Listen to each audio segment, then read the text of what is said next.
Well, I decided to get started a little bit early because I know we have a game 7 in the NBA coming up in just about 49 minutes. Oh, that's perfect. 49 minutes. We're going to talk some 49ers and Trey Lance. Happy Memorial Day weekend to everybody. I just got out of the lake. I got some red, white, and blue on, although this is a Czech Republic hockey sweater. This is Tomáš Hertl, by the way, Sharks player, number 48.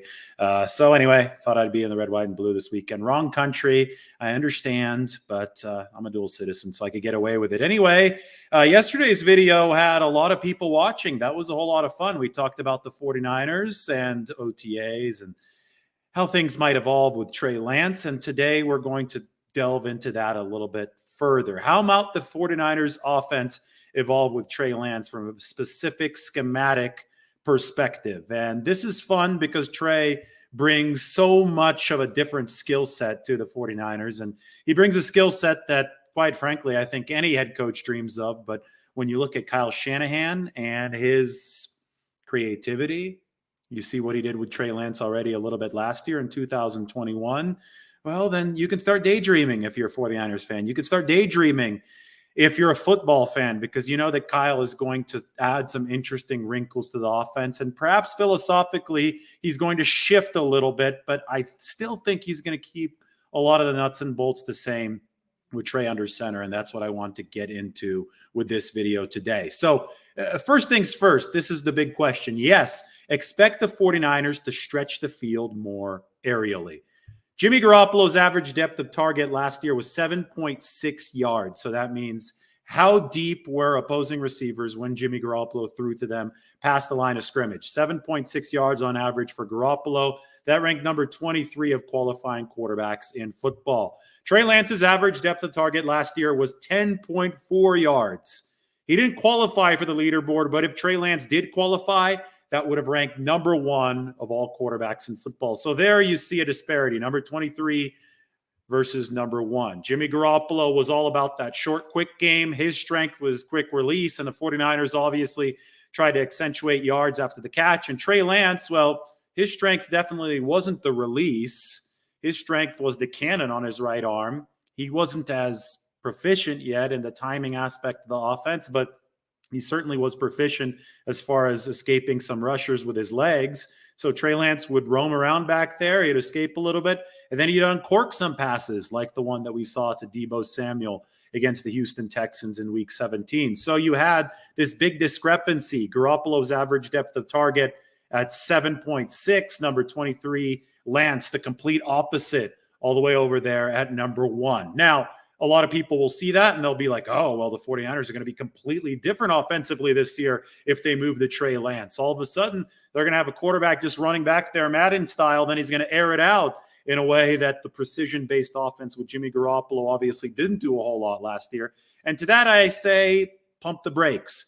Don't expect an extreme shift from one polar opposite to the other. And this is based on common sense, and it's based on what I've seen the 49ers already work on in practice. The 49ers are clearly working on Trey Lance's short and timing games, and both of those are obviously a Shanahan staple. So we saw it the other day in OTA practice. The 49ers did a ton of 7-on-7 stuff.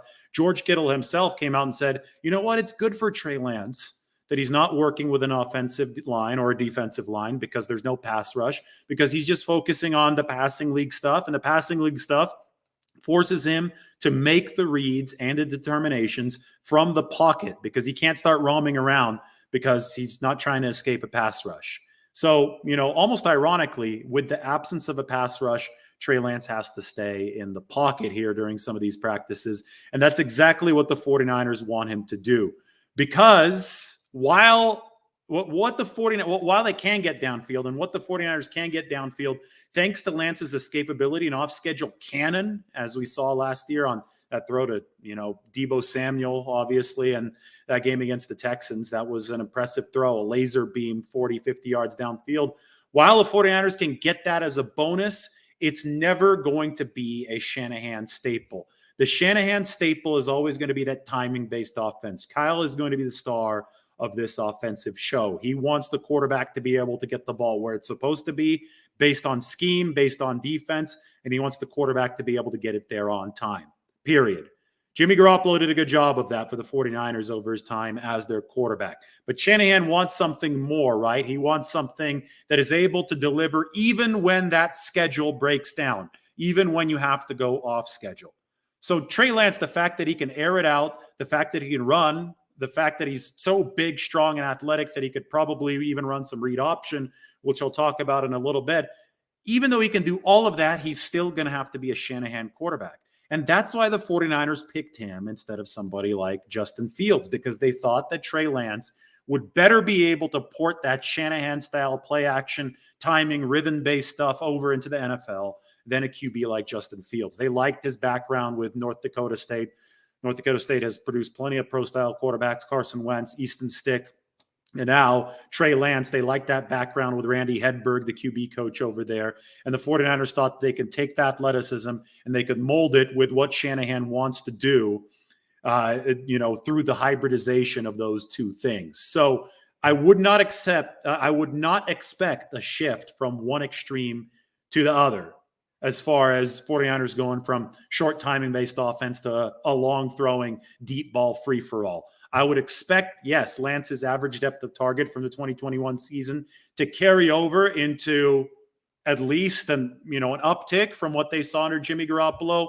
But I would expect this right here, the truth printed beneath me on the screen, to be a major factor in how the 49ers evolve this offense. They clearly want the short and timing game of Trey Lance to get better. They're working on it. I think it will be better. I think a great example was the throw that he missed to Kyle Juszczyk in week 17 against the Houston Texans early on before Trey got in rhythm. Those kind of gimmies, those are Shanahan gimmies to get a QB in rhythm. It's really important that he starts hitting those. Now, Trey started hitting a lot of those. I mean, the slant to Brandon Ayuk, that was crazy. Then he threw that rope to George Kittle to help seal the Texans game. That was also, the arm talent was on display and was hybridizing with Kyle Shanahan's offense. I mean, those were timing-based throws that Trey Lance had to use his arm talent to make. That's all going to be part of this deal. And that can mean a higher average depth of target. I just don't think that we're going to see one side of the extreme to another side of the extreme, which would be a total free-for-all of Trey Lance running around like it's rookie mode on Madden and uncorking passes downfield. Now, if we go and move a little bit further, Danny Gray is the new 49ers wide receiver, rookie wide receiver Danny Gray. He's got a whole lot of speed. The guy can absolutely fly. Is not a new Shanahan concept. The 49ers have had Marquise Goodwin before. They've had Travis Benjamin before, but Travis Benjamin didn't do anything for them last year.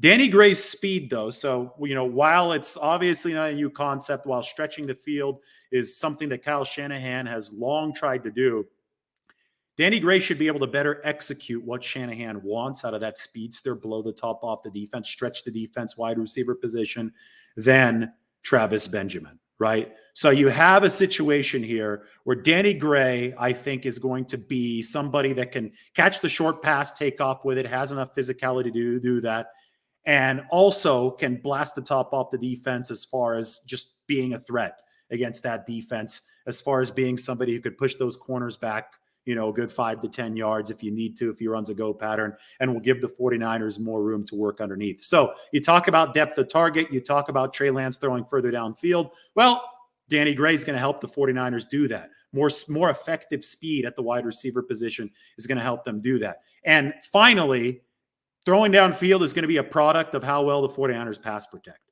If they don't pass protect better than they have in the past couple of years, you can forget about these, installed system design throws downfield. You have to protect, you have to hold up front for that to be possible. Will Trey run? Well, I certainly hope he doesn't have to run 16 times like he did in his first career start against the Arizona Cardinals. But Anthony Lynn is now the running backs coach. He's a power rushing guru. Bigger running backs for the 49ers, Ty Davis-Price, 220 pounds. And then you obviously also have Jordan Mason, the undrafted free agent. Even if he doesn't make the team at 223 pounds, he definitely signals a way that the 49ers are moving. You combine those two things, Lynn and bigger running backs, plus the fact that Lance can run, I think the 49ers are going to run more inside zone. The read option is going to be a bigger part of what the 49ers do run this season. And that doesn't mean that Trey has to keep the ball all the time. That means that most of the time he's going to hand off. But the inside zone work off of that read option, that has to be something the 49ers run. You now have a bigger left guard in Aaron Banks. He's expected to be a little bit more of a mauler if he's going to be in there at 330 pounds, as I reported the other day. So you combine Lynn. He's throughout his career has been a power run game schematic expert. That is his specialty. Lynn is now on the staff. Combine that with bigger running backs, bigger offensive linemen. If you look at Aaron Banks in 330 and combine that with Lance's legs, well, the 49ers will run more inside zone. And hey, Trey Lance, he may run a little bit because, yes, it's up to his legs to do some good stuff. It's about threats and counter threats, and the 49ers should have more of those with Trey Lance as their quarterback. That's all it's about. You don't move from one extreme to the other. You don't expect a barrage of deep passes and no short passes. No, this offense will evolve because the toolbox has grown with Trey Lance taking over as quarterback. And the biggest key to everything, to make everything work, is that Trey Lance needs to unlock the timing and rhythm of the short game. That is his biggest weakness. That was his biggest weakness. It makes sense that it was, but the 49ers are definitely trying to ameliorate that this offseason, and they only picked him because they thought that he could actually do it. So if Trey Lance can do that, if he can deliver what, purportedly was not his strong suit, if he can deliver in that regard this season, the 49ers will have a full toolbox moving forward into 2022. And this offense can move through some growing pains and turn into a strength by the end of the season. So that's what I expect the 49ers to do with Trey Lance. That's how their offense might evolve. We'll see how it's going to all work out.